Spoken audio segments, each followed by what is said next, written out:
Factor tree of 147.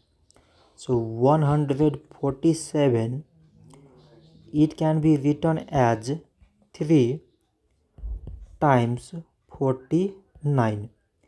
3 times 49 means 147. So 49, it can be written as 7 times 7. 7 times 7 means 49. So now we select the prime numbers among these numbers. So prime numbers here is 3, 7 and 7.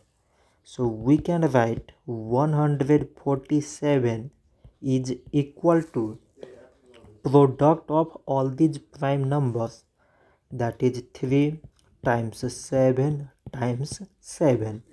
So this much for today, and thanks for watching.